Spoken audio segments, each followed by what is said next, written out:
Birthday party ലഹരി മരുന്ന് ഉപയോഗം പോലീസിനെ അറിയിച്ചെന്ന സംശയത്തിൽ എറണാകുളത്ത് യുവാവിനെ തട്ടിക്കൊണ്ടുപോയി കൈ തല്ലി ഒടിച്ചു. കർണാടക സ്വദേശി ചന്ദ്രനെയാണ് ഗുണ്ടാസംഘം തട്ടിക്കൊണ്ടുപോയി ആക്രമിച്ചത്. വയനാട് സുൽത്താൻ ബത്തേരിയിൽ മദ്യപസംഘം തമ്മിൽ ഏറ്റുമുട്ടി 3 പേർക്ക് പരിക്കേറ്റു.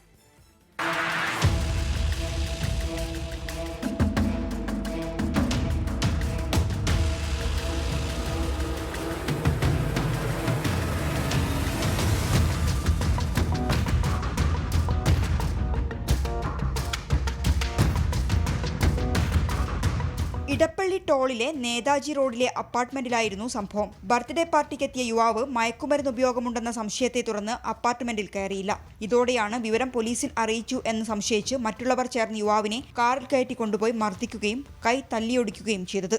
യുവാവിന്റെ കൈവശമുണ്ടായിരുന്ന 34,000 രൂപയും തട്ടിയെടുത്തു. കാക്കനാട് തുടിയൂർ സ്വദേശി ഷാനു, മൈസൂർ സ്വദേശികളായ തേജ, വിനയ്, നന്ദൻ എന്നിവർക്കെതിരെയാണ് പോലീസ് കേസെടുത്തത്. ഇന്നലെ രാത്രിയാണ് വയനാട് സുൽത്താൻ ബത്തേരി ടൗണിൽ മദ്യപസംഘങ്ങൾ ഏറ്റുമുട്ടിയത്. സുൽത്താൻ ബത്തേരി സ്വദേശി വിഷ്ണുവിന്റെ കഴുത്തിന് വെട്ടേറ്റു. പുത്തൻകുന്ന് കാര്യംപാതി ഉന്നതിയിലെ അപ്പു, നമ്പ്യാർകുന്ന് കുറുമക്കൊല്ലി ഉന്നതിയിലെ വിഷ്ണു എന്നിവർക്കും പരുക്കേറ്റു.